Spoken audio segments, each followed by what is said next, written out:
Hello, everybody, and welcome back to Happy Hour.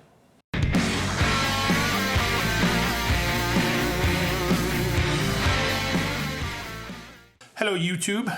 Welcome back to Happy Hour. Today, I have another Scotch whiskey review for you guys out there. Tomatin 12-year-old specifically. Tomatin's kind of an odd brand for me. I've seen it around for years and years, but never really kind of jumped in. I think maybe one of the reasons is it's one of the cheapest, which actually sounds like a stupid reason because you'd think it would be the opposite of what I'm about to say, but it's one of the cheapest single malt age stated whiskeys in my area. Now I know prices are so subjective around the country, let alone the world, but you know where I live, there's kind of a couple of brands that I always see that are historically kind of the lower price points for single malt whiskeys, Scotch whiskeys. Glenmorangie, I believe, is the cheapest. I think the 12-year-old, they have a couple of non-age stated, like a port finish, sherry finish, but even their 12-year-old is like sub $35, like $32, $33, you know, consistently available.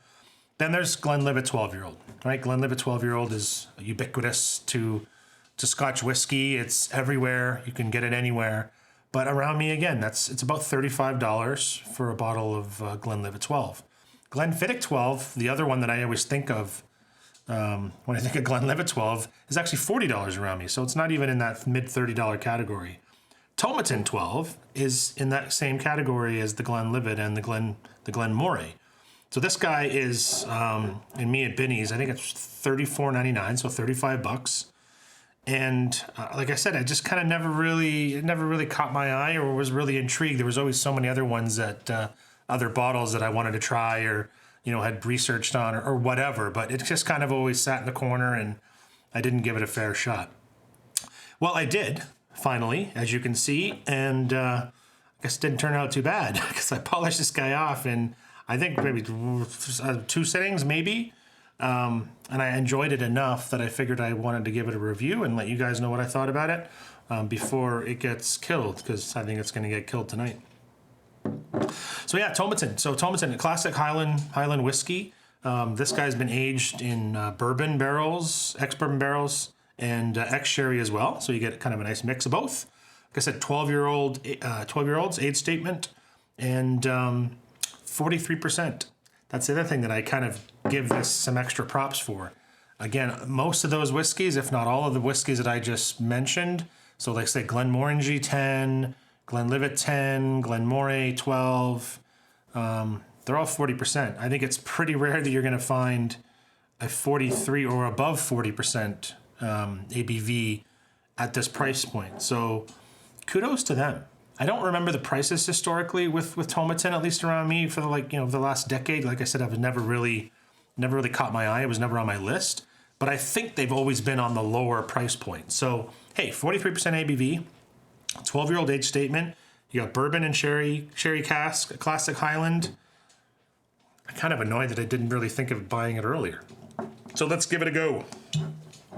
I should say let's give it a go. I've already given it a go, but let's give it a go right now.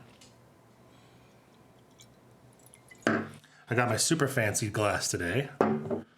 My tiny little itsy bitsy, whatever the hell glass it is, a port glass or something. I don't know. It works. Yeah, so that's exactly what I remembered. It's incredibly fruity and lively. I use that word lively a lot, probably drive myself crazy a little bit. When I say lively, it's almost like an effervescence of like kind of apples, green apples, a little bit of pear, maybe a bit of citrus. I do get that sherry kind of apple cider note a little bit that I tend to get from like younger sherry whiskeys, I think. It smells really nice. You know what it reminded me of the first time, and it does now again? It reminded me of the Glenfarclas a little bit. Specifically, well, the 10 and the 12, maybe a little bit more so the 10, because there's this real appley, kind of apple cidery note. It smells great. It smells kind of exactly what you want, what you should get from a bourbon barrel, sherry finished 12-year-old Highland whiskey. It's not overly sherried. You get, again, nice combination of the bourbon, ex-bourbon and sherry. Yeah, it smells great.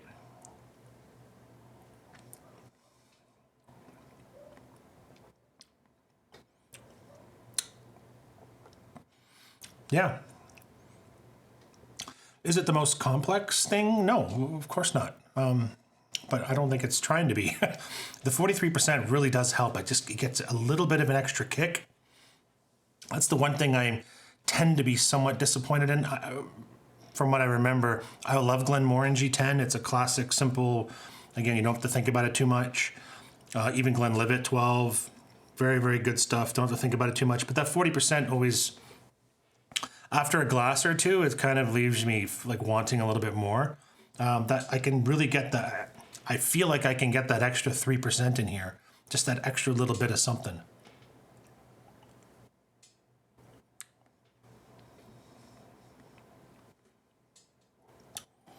You know what's interesting? I'm getting almost like a bit of a funk. I don't want to say Campbelltown funk, but there's a little bit of a funkiness too. It's probably coming from the sherry casks. I don't get it in all sherry whiskeys. It's really interesting. It's really quite good. It reminds me a little bit of Glenfarclas 10 or 12. And hey, those bottles around me, those are $50 bottles, $55 bottles. So, you know, pretty good comparison, I guess, if you're Tomatin 12 at 35. So I don't know. I'm really happy with this. I'm glad I found it. I was gonna say I'm kind of annoyed that I haven't tried it earlier, but hey, whatever. It is what it is, right? I'm happy I found it now. I could see this really being my go-to at this price point. Just, you know, I wouldn't even really be annoyed to mix this. I don't know, like, yeah, you can make some kind of cool. I've used Monkey Shoulder in a few whiskey cocktails. I can't think of what the hell they are right now, but whatever. I've kind of historically been using Monkey Shoulder a little bit.